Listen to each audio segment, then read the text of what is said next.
Now, last year, it really did feel like the return of Italian football, as we all know and recognise it. We had a really strong table with lots of powerful historic teams, as well as some maybe new kids on the block, kind of historically speaking, fighting in the top four, the top five. Sorry, I get 5 spots in the Champions League this year, which is much more than what we've come to see over the last decade or so. It's normally been quite dominated by Juventus, particularly with maybe the Milan club showing up once in a while. But the top 4 in Italy was so well contested, really all the way down to 8th here with Fiorentina, with, like I said, a lot of clubs that we know and recognise, and then the likes of Bologna and Atalanta, who had a European run that I think we all fell in love with, being those kind of disruptors, those guys breaking the mold and using, a good coach, a well-built squad. Atalanta had European football, Bologna didn't, so some different things going on there to, use all the tools that they have at their disposal to, get their edge on the opposition and get themselves back into the Champions League again next year. But looking at Serie A, I think it's going to be even more exciting next year for one main reason, and that will be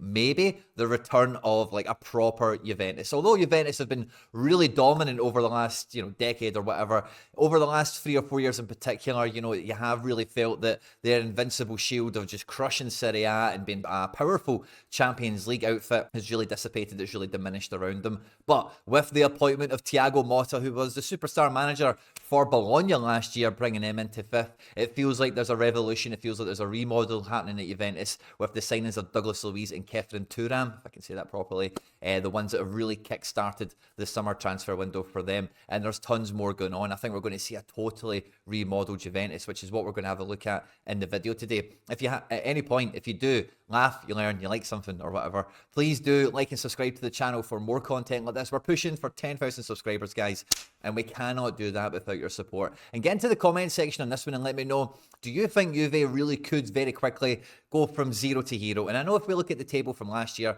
they sit in 3rd, but 54 goals scored, 14 draws. They were really a big, I don't know if I'd say under or over performer, but 3rd place does not merit what Juventus have put on the pitch. And get into the comment section on this one and let me know, what do you think about Juventus? Can they really resurrect themselves? Can they go from really being a big, huge letdown, and I don't know if I'd call them in 3rd place an overperformer or whatever, but can they return to being a dominant European power within one transfer window and a new manager, which, so many powerhouse established clubs around European football have consistently stumbled and failed to do? And let me know what you think, and let's just get stuck straight into it.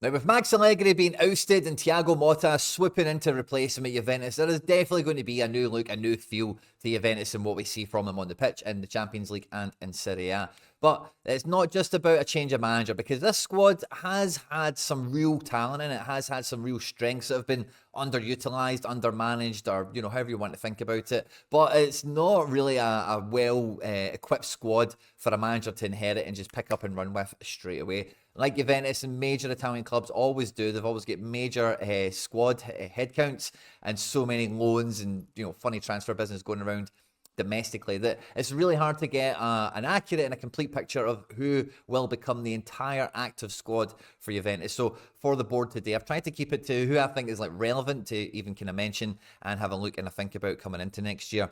And really, it does start with the engine room here, because I do think Thuram and Douglas Luiz both come in to be best 11 players without a shadow of a doubt. And what both of these players really bring to Italian football and to Juventus in particular is something that they've not had ever since Vidal, Marchisio, Pirlo, Pogba, that whole kind of generation. And in Thuram, they've got a very athletic, very strong, box-to-box, mainly defensive midfielder who has really, came into his own over the last year or two at Nice in French football league, and the League of Talents, as it were.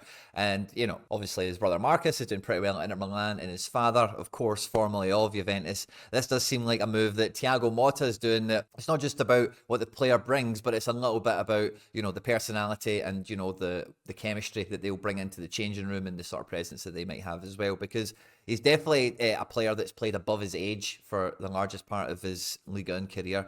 And Douglas Luiz is a player that we're all quite familiar with from his time predominantly at Aston Villa, but even emerging on the European scene in La Liga. This is the guy that's been around the block once or twice, and although been very successful at Aston Villa, he's definitely coming to Juventus with the view, with the mind of playing Champions League every season, trying to win titles, trying to win cups, and everything else in between. And any team that is going to go and do that, particularly out of Italian football, is going to have a Douglas Luiz type in midfield, a guy that isn't an out-and-out defensive midfielder who's not just there to patrol the back line, maybe a wee bit more that we'll see Thuram do perhaps, and not an out-and-out number 10 attacking midfielder that's just going to be getting close to the striker and looking to play the killer balls at the right time. But it's a guy that does all of these things and kind of really does general the midfield. And Serie A, Italian football, I think is really going to suit Douglas Luiz, and we're going to see so much more of his potential come to the fore. We've seen him do fantastically well at Aston Villa in a really smart midfield under Unai Emery, and I think this midfield and this Juventus team is going to be a really smart team with Thiago Motta at the helm, because the way Thiago Motta is going to have this team playing, it's going to be about quick transitions, it's going to be about pace into space, and it's going to be about taking those chances when they come. And Douglas Luiz has got a great eye for goal for himself, arriving late at the edge of the box, and he's got a great execution on a final pass for himself to try and catch someone running down the channels, or a 1v1 with a striker and a defender, that kind of thing. So I think he really does, he's the one kind of signing that you would hope a lot of these institutional clubs make quite quickly when they're looking to remodel, when they're looking to revamp, rejuvenate their squad, and really go back again at being a consistent title contender. And so many teams really do go and get someone who's not that tried and tested. And I know Douglas Luiz hasn't won the Premier League, he's not won the World Cup or anything like that, he's yet to kind of start building up his medal count, as it were.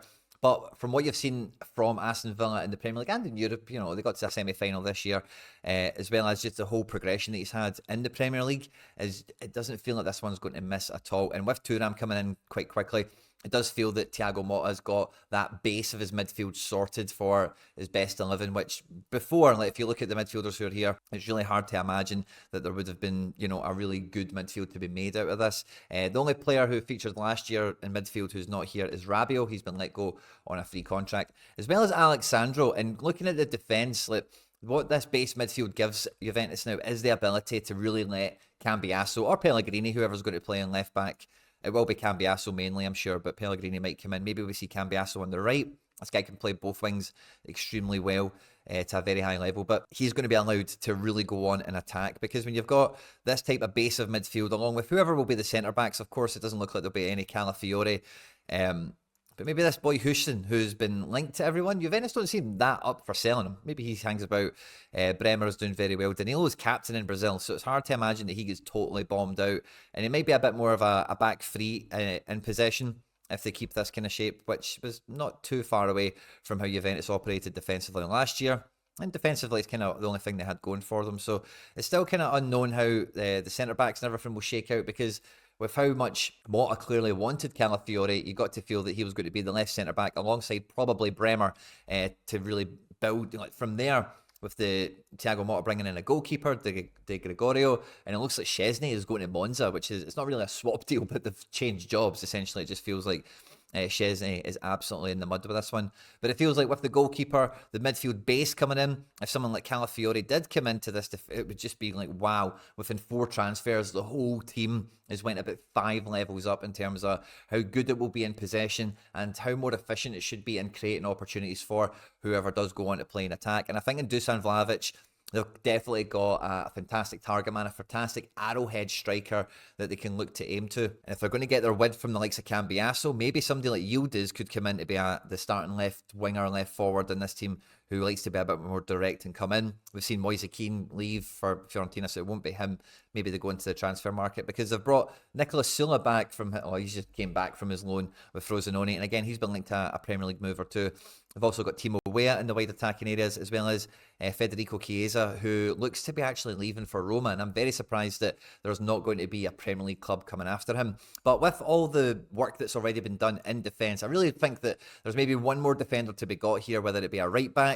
And Juventus have been linked quite loosely. Let's see how it develops, to Jan Couto at Man City, who was playing at Girona last year, and I think he would really fit into what could be going on here. And honestly, a right back like that would make a huge difference. But with the Calafiori urgency or priority kind of level that transfer was given. I wouldn't be surprised to see if it wasn't our defender that came in to play alongside Bremer, like I mentioned before. But as soon as that's done, the one more defender, whoever it might be, like a prominent big summer signing, it is really then the attacking spots that they're looking to fill, because with Chiesa out, Yildiz is still a bit green behind the ears. Kostic has been forever injured and not really that good in Serie A.